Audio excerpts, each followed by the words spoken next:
দর্শক আসসালামু আলাইকুম। পল্লী কৃষি ইউটিউব চ্যানেলের পক্ষ থেকে প্রীতি ও শুভেচ্ছা। দর্শক, এই মুহূর্তে অবস্থান করছি গাইবান্ধা জেলার সাদুল্যাপুর উপজেলার প্রত্যন্ত একটি গ্রামের এক গৃহস্থ ভাইয়ের হলুদ চাষের জমিতে।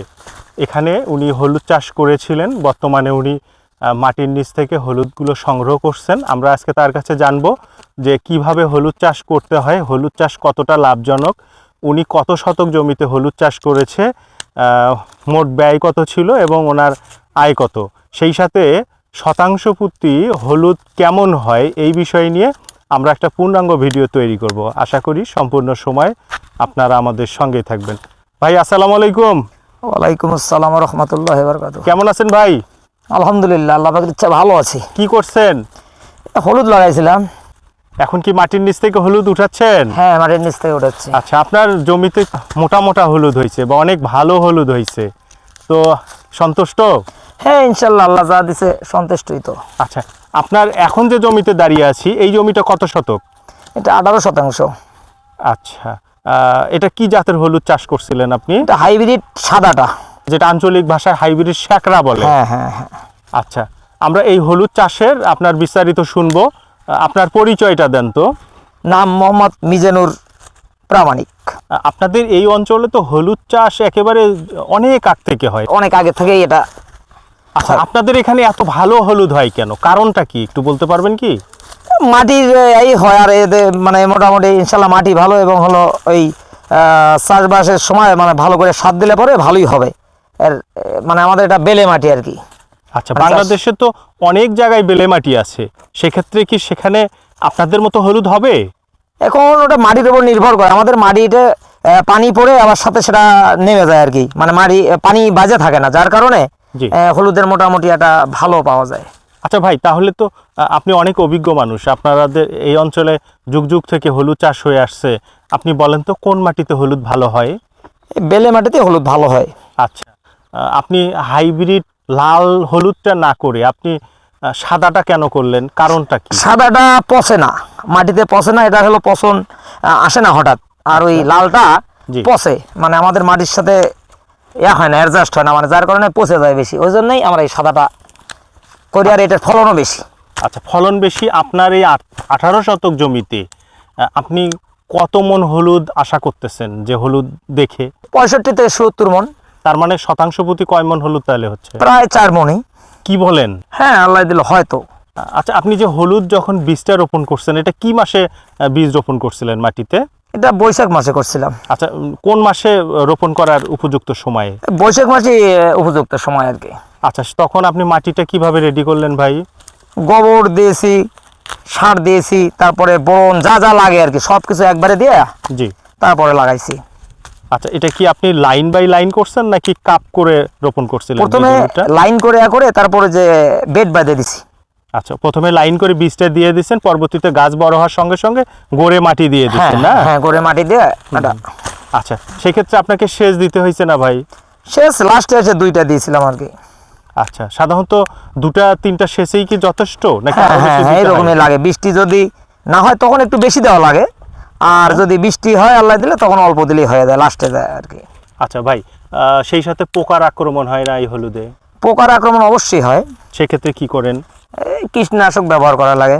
সেক্ষেত্রে কি কাজ হয়?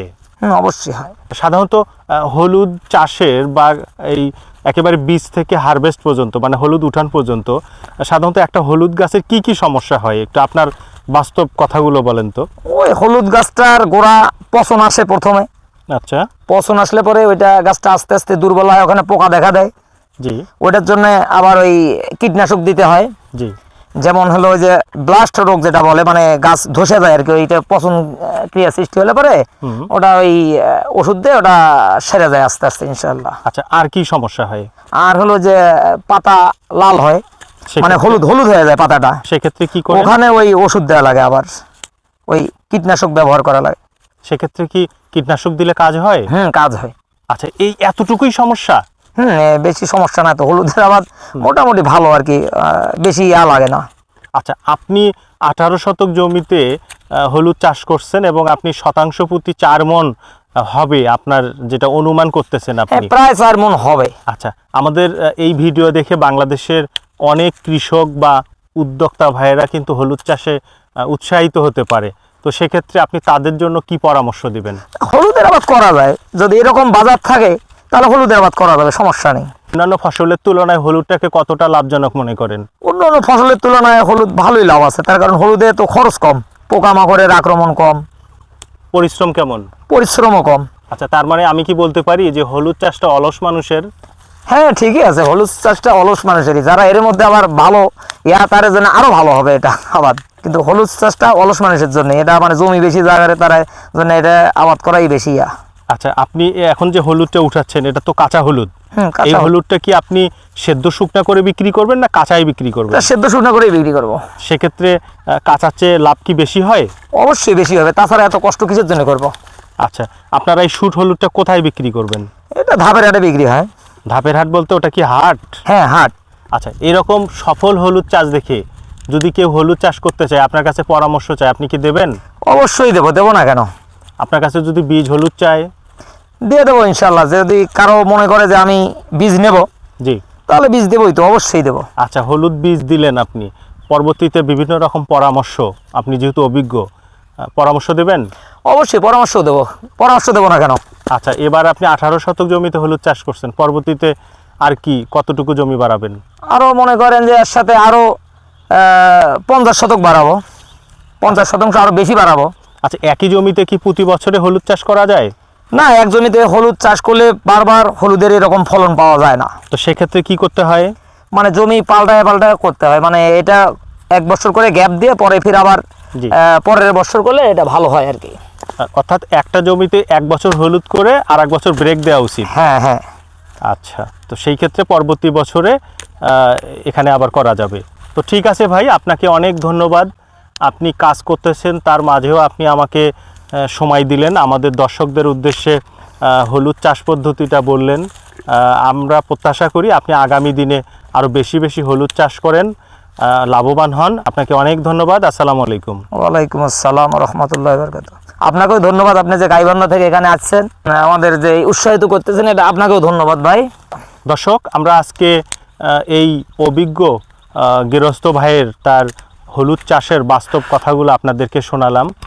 আপনাদের যদি এই ধরনের হলুদ চাষের উপযুক্ত জায়গা থাকে, মাটি থাকে, তো সেক্ষেত্রে আমার মনে হয় আপনারা হলুদ চাষ করতে পারেন, কারণ হলুদ চাষের খরচ, শ্রম দুটাই কম।